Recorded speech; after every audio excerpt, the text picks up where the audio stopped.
les siga bendiciendo. Les invito, pueblo de Dios que me oyen esta tarde, a abrir vuestras Biblias en el capítulo 22 de San Mateo. Mateo 22, del 1 al 14. Mateo 22, del 1 al 14. Nuestra hermana Altagracia puede leer. Gloria al Señor.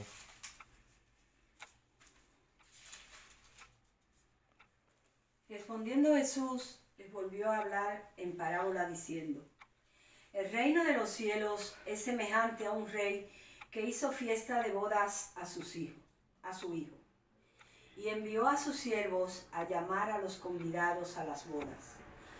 Mas estos no quisieron venir. Volvió a enviar a otros siervos diciendo: Decid a los convidados: He aquí, he preparado mi comida, mis toros y animales engordados han sido muertos, y todo está dispuesto, venid a las bodas. Mas ellos, sin hacer caso, se fueron, uno a su labranza y otro a sus negocios. Y otros, tomando a los siervos, los afrentaron y los mataron. Al oírlo el rey se enojó, y enviando su ejército destruyó a aquellos homicidas y quemó su ciudad. Entonces dijo a sus siervos: Las bodas a la verdad están preparadas, mas los que fueron convidados no eran dignos. Id pues a las salidas de los caminos y llamad a las bodas a cuanto halléis. Y saliendo los siervos por los caminos, juntaron a todos los que hallaron, juntamente malos y buenos. Y las bodas fueron llenas de convidados. Y entró el rey para ver a los convidados, y vio allí a un hombre que no estaba vestido de boda. Y le dijo: Amigo, ¿cómo entraste aquí sin estar vestido de boda? Mas él enmudeció. Entonces el rey dijo a los que servían: Atadle de pies y manos y echadle en las tinieblas de afuera. Allí será el lloro y el crujir de dientes, porque muchos son llamados y pocos escogidos. Es palabra de Dios. Amén. ¿Puede sentarse el pueblo del Señor? Amén. Bien, gloria al Señor. Nos dice la palabra de Dios en el versículo 1: Respondiendo Jesús les volvió a hablar en parábolas diciendo. El Señor hacía ilustraciones para ejemplificar y para clarificar las verdades que Él quería transmitir. Porque el Señor no daba simplemente principios para ser practicados, como hacen todas las religiones y como hace la filosofía. Porque todas las charlas que los motivadores dan hoy en día va enfocada en el hombre, va enfocada en la persona. En cambio, el Señor Jesús basaba su enseñanza en Él mismo. Entonces, nosotros, si somos verdaderos cristianos, no debemos de estar centrados y enfocados en nosotros mismos, sino en Cristo. Y en la medida de que nos enfocamos más y más en Cristo y crecemos en Cristo, entonces nos vamos superando a nosotros mismos.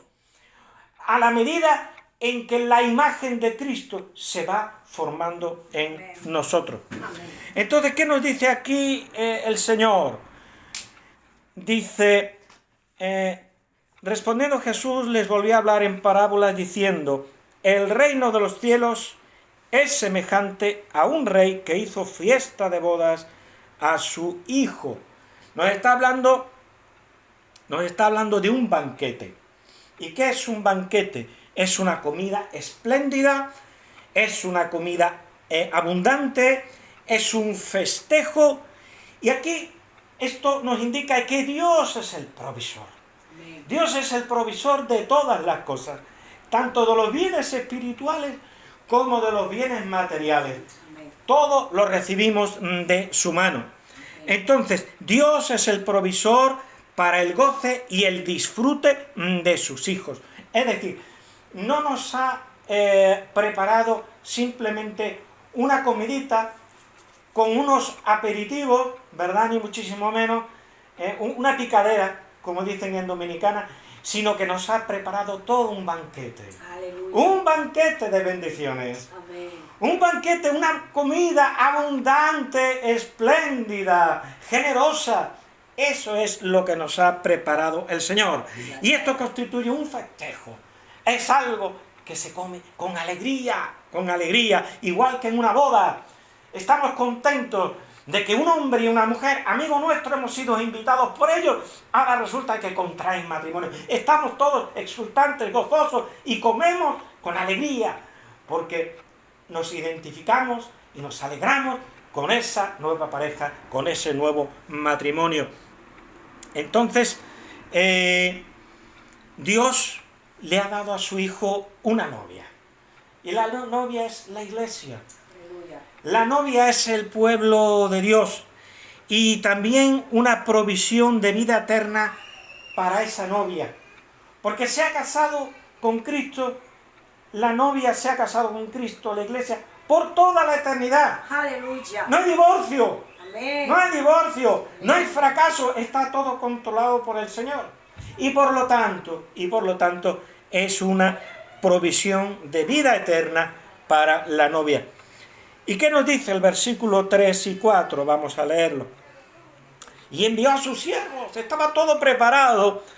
Dice, y envió a sus siervos a llamar a los convidados a las bodas. Mas estos no quisieron venir. Y volvió a enviar otros siervos, diciendo, decid a los convidados, he aquí, he preparado mi comida, mis toros y animales engordados han sido muertos y todo está dispuesto, venid a las bodas. Entonces los primeros invitados que rechazaron, valga la redundancia, la invitación, el ofrecimiento de parte de Dios, fue el pueblo judío, fue el pueblo de Israel. Y entonces Dios envió en el Antiguo Testamento a los profetas y no hicieron caso de los profetas y caían una y otra vez en la idolatría, hasta tal punto que el reino se dividió y las 10 tribus del norte fueron apresadas por los asirios y fueron transportados muy lejos hacia el Cáucaso, hacia la parte norte, y no se sabe dónde está, qué fue de ellos.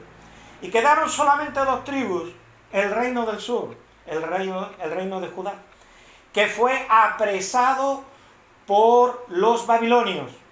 Y en ese estado de humillación, en ese estado en el cual ellos vieron su impotencia, fue cuando ellos se volvieron a Dios, estudiaron la ley de Moisés y no volvieron a caer más en la idolatría. Aleluya. Desde aquel entonces hasta hoy, el pueblo de Israel, los judíos, no han sido idólatras.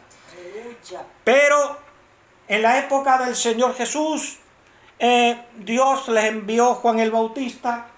Algunos venían con arrepentimiento a ser bautizados, pero otros muchos no lo tenían por un enviado de Dios. Vino Jesucristo mismo, por fin, y les declaró la palabra y les declaró que Él era el Mesías prometido. Y sin embargo no creían en Él. Lo rechazaron también. El Señor Jesús envió los apóstoles, envió a Pablo y envió a muchos pastores, como era Timoteo, como era Epafrodito y otros más, que les hablaron la palabra de Dios, pero no se arrepentían.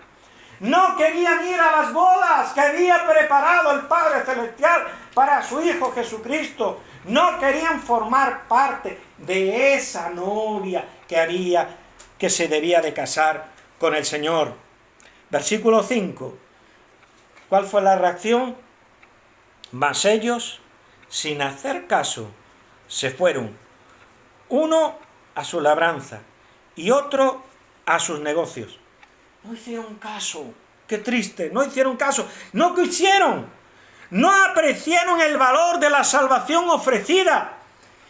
¿Sabéis qué es lo que había en sus corazones? Indiferencia. Había indiferencia. Esta fue la respuesta que dieron ante el ofrecimiento de salvación que los apóstoles, el Señor Jesús mismo, les ofrecía.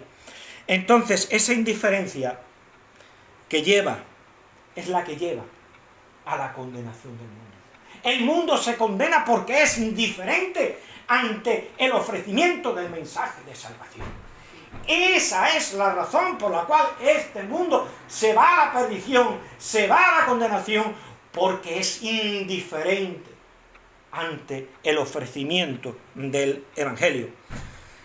¿Qué es lo que pasó? Que la gente, el pueblo de Israel, tomaron el Evangelio como algo que no tenía importancia, como algo baladí, como algo sin importancia, como algo pasajero. Ellos pensaron de que lo que se les hablaba era algo que no tenía repercusión para un futuro inmediato, Y ese es el problema que vemos en la sociedad. Les llevamos el Evangelio, pero sin embargo ellos piensan de que es algo que no les interesa porque no tiene una repercusión inmediata para sí mismo. Entonces, ese es el gran problema que nos encontramos hoy en día en el mundo y que se encontraron los apóstoles cuando ofrecían el Evangelio. Es decir, se tomaron la invitación de aceptar el Evangelio como con frivolidad. Llevaron una vida frívola y entonces no les interesaba algo espiritual. Tenían sus ocupaciones, estimaron más el provecho de sus trabajos y ocupaciones que ocuparse de la salvación de sus almas. Y ese es el problema que nos estamos encontrando hoy en día. La gente está muy ocupada, la gente está muy metida en sus trabajos, está muy metida en sus actividades personales. Y entonces, ¿qué es lo que pasa? Que tú le llevas el Evangelio y ellos se conforman con esas actividades, con esos trabajos, con la ilusión de ir ahorrando. Si están ahorrando 300 euros mensuales, ahorrar 400, ahorrar 500, para comprarle a uno de sus hijos un piso, porque ya les ha comprado a los otros dos un apartamento, les ha comprado un piso. Entonces, están ahorrando en vista de comprarle a otro hijo. Y entonces, en eso basan su vida, en un futuro inmediato, en un futuro que no va más allá de unos años.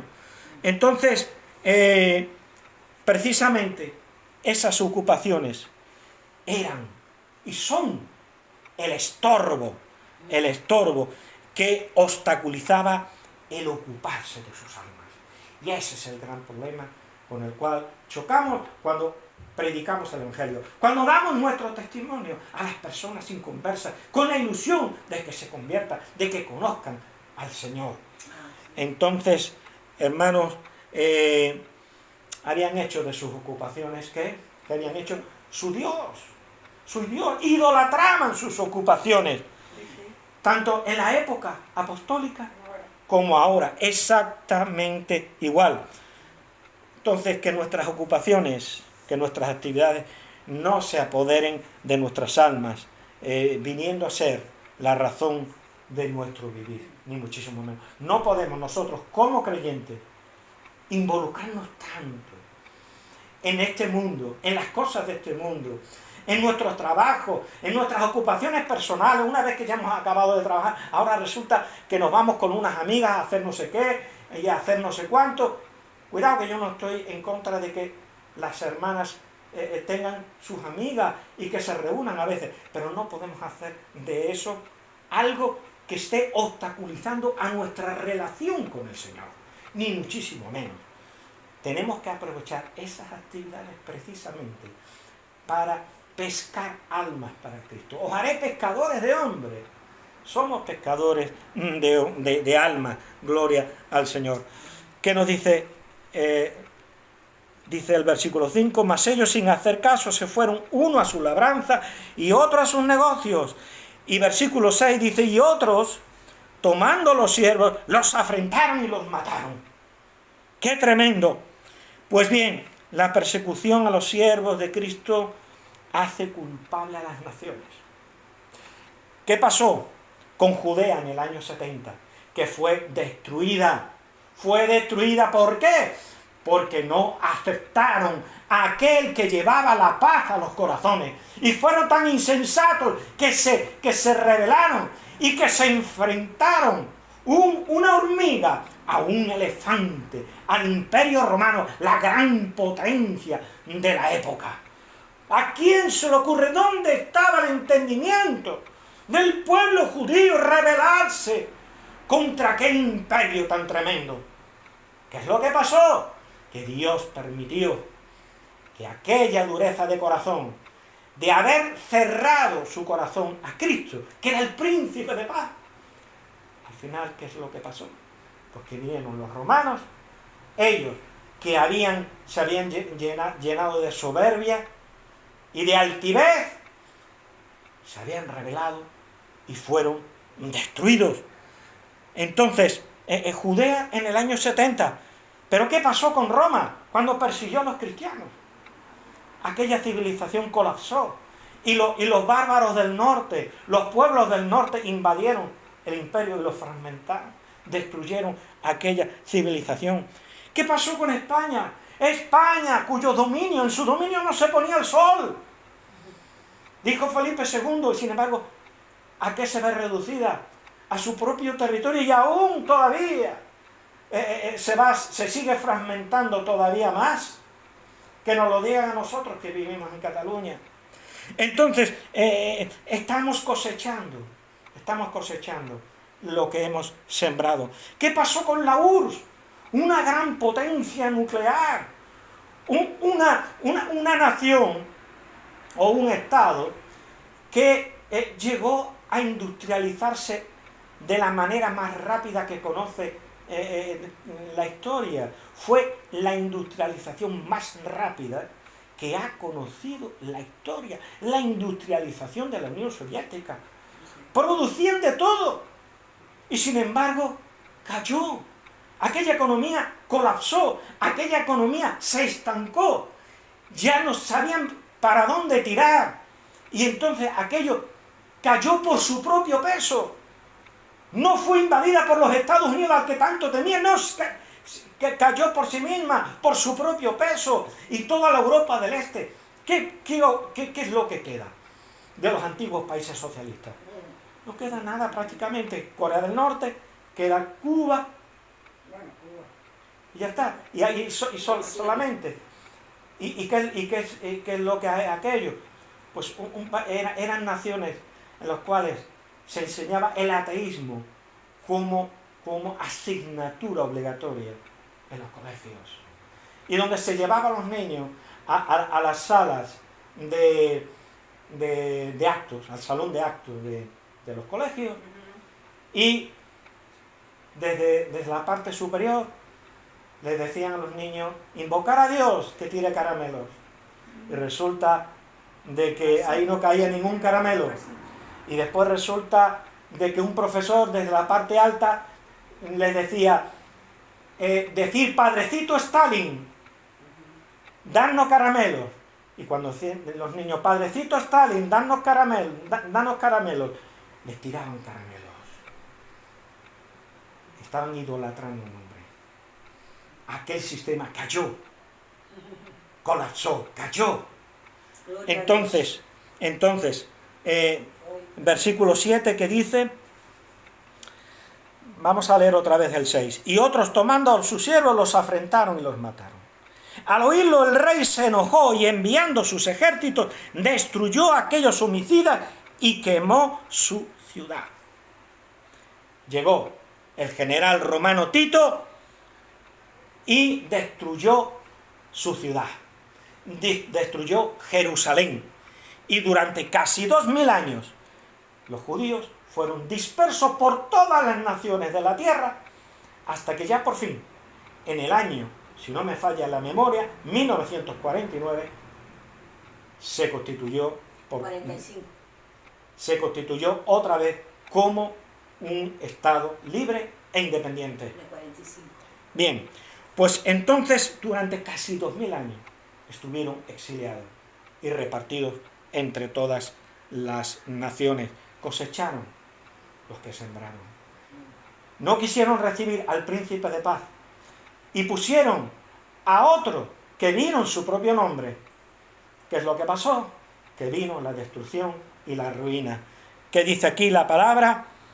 Dice, al oírlo el rey, es decir, Dios, se enojó y enviando sus ejércitos, utilizó a los romanos, destruyó a aquellos homicidas y quemó su ciudad. Y quemó Jerusalén. Entonces dijo a sus siervos, las bodas a la verdad están preparadas, mas los que fueron convidados no eran dignos. ¿Qué dice en Juan 10:16? También tengo otras ovejas, que no son de este redil. Aquellas también debo de traer, y oirán mi voz, y habrá un rebaño y un pastor. Dios ofreció el Evangelio a los gentiles, porque los judíos lo habían rechazado. Solamente una minoría, un remanente, recibió el Evangelio. Entonces, esto es lo que nos está diciendo en el versículo 8. Dice, entonces dijo a los siervos, las bodas a la verdad están preparadas, mas los que fueron invitados no eran dignos. Id pues a la salida de los caminos, y llamad a las bodas a cuantos halléis. Y esto es lo que ha hecho Dios. Ha extendido el Evangelio a todo el mundo.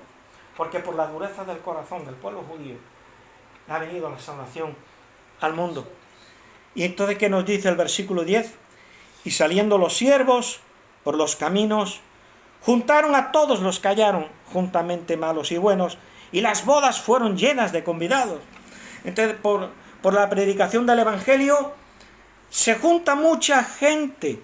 Unos están convertidos y otros no están convertidos. Están solamente convertidos de nombre. Que nos dice la palabra, velad debidamente y no pequéis, porque algunos no conocen a Dios, para vergüenza vuestra lo digo. Esto se lo dijo Pablo a los corintios. Velad debidamente y no pequéis, porque algunos no conocen a Dios. Algunos no conocen a Dios, para vergüenza vuestra lo digo. Se lo dijo Pablo a los corintios. Y hay gente en nuestras iglesias que son meros simpatizantes, pero que no están convertidos. ¿Y qué nos dice? ¿Qué nos dice la palabra en Hebreos 3? Dice, ¿y a quienes juró que no entrarían en su reposo, sino aquellos que desobedecieron? Y vemos que no pudieron entrar en el reposo de Dios, es decir, en las bodas, ¿a causa de qué? De incredulidad, nos dice el autor de la epístola a los Hebreos. Temamos pues, no sea que permaneciendo aún la promesa de entrar en su reposo, alguno de vosotros parezca no haberlo alcanzado. Alguno. Significa que hay gente, hay alguno en la iglesia que todavía no escucha el Evangelio. Sí, escucha el Evangelio, pero no ha recibido la promesa. No ha entrado en el reposo de Dios. No va a entrar en las bodas del Cordero. Dice, y vemos que no pudieron entrar en el reposo de Dios, es decir, la fiesta de bodas, a causa de incredulidad. Temamos pues no sea que permaneciendo aún la promesa de entrar en su reposo, alguno de vosotros parezca no haberlo alcanzado. Porque también a nosotros se nos ha anunciado la buena nueva como a ellos, pero no les aprovechó el oír la palabra por no ir acompañada de fe en los que la oyeron. Y este es el problema, que en nuestras iglesias hay gente que va porque le gustan los cánticos, porque resulta que es amigo o amiga de fulanita y de fulanito que va al culto, pero oye el Evangelio, pero no ha recibido la palabra que oye porque no va acompañada por fe, por no ir acompañada de fe en los que la oyeron. Pero los que hemos creído entramos en el reposo, dice el autor de la epístola a los hebreos. Pero los que hemos creído, entramos en el reposo. ¿Por qué? Porque tenemos una fe que nos la ha dado Dios. Tenemos un don dado por el Espíritu Santo. Esa fe, que es una fe viva, es una fe que se muestra, que se manifiesta en buenas obras. Gloria al Señor. Versículo 11, y estamos acabando el mensaje. Y entró el rey para ver a los convidados, y vio allí un hombre que no estaba vestido de boda. ¿Quién es el rey? Es Dios Padre. Y dice que un hombre, no todos los que están en la iglesia son inconversos, ni muchísimo menos. Vio un hombre, dice el vestido, ¿quién proporciona el vestido? El propio mensaje del Evangelio, el propio mensaje. ¿Por qué? Ustedes me dirán, ¿por qué? Porque cuando recibimos por medio de la fe a Cristo, nos vestimos de la justicia de Cristo. Amén. Entonces ya estamos con el vestido de boda. Amén. Entonces el rey vio que había uno allí que no estaba vestido. Hay muchos en la iglesia que oyen el Evangelio, pero no, esa audición, ese oír el Evangelio no va acompañado de la fe para recibir el Evangelio. Entonces no está vestido de boda, no está preparado. Entonces hay quien oye la palabra y asiste a la iglesia, pero no se viste de bodas. ¿Qué dice el versículo 12? Y le dijo: amigo, ¿cómo entraste aquí sin estar vestido de boda? Mas él enmudeció. O sea, no había excusa, no tenía excusa. Nadie tendrá excusa ante el juicio de Dios futuro, porque todos habrán oído el Evangelio. Y aun aquel que no ha oído el Evangelio sabe que hay un Dios y que tiene que buscarlo, porque la propia naturaleza nos enseña que hay un creador. Porque las cosas no se han hecho solas. Si hay un reloj, hay un relojero. Porque para que exista un reloj, tiene que haber un relojero que lo haya creado, que lo haya hecho. Y entonces, cuando alguien ve la naturaleza, ve el sol, ve la luna, las estrellas, ve la vegetación, los árboles, los ríos, cuando ve los animales, esos pájaros con sus trinos que se posan en los árboles, y ve la sabiduría que Dios ha impreso en esos pájaros para hacer esos nidos también hechos, tiene que decir: realmente hay Dios, realmente hay un creador, voy a acercarme a Él. Sin embargo, el hombre no tiene excusa, ni por la revelación de la palabra, ni por la revelación de la naturaleza. Entonces, ¿qué nos dice el versículo 13? Entonces el rey dijo a los que servían: atadle de pies y manos y echadle en las tinieblas de afuera, allí será el lloro y el crujir de dientes. No quiso aceptar el vestido que lo hacía apto para la fiesta de bodas. ¿Y qué pasó? Que sufrió las consecuencias del rechazo por parte del rey. Porque se podía haber vestido, se podía haber revestido con el vestido de bodas.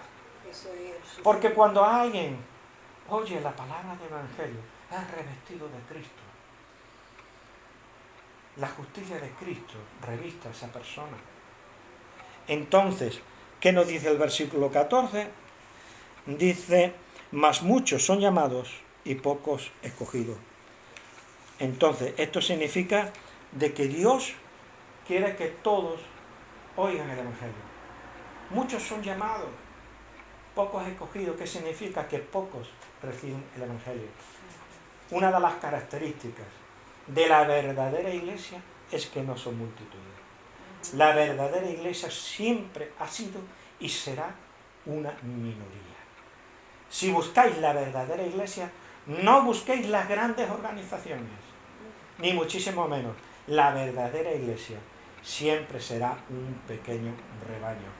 Manada pequeña, no temáis, porque a vuestro Padre le ha placido daros el reino.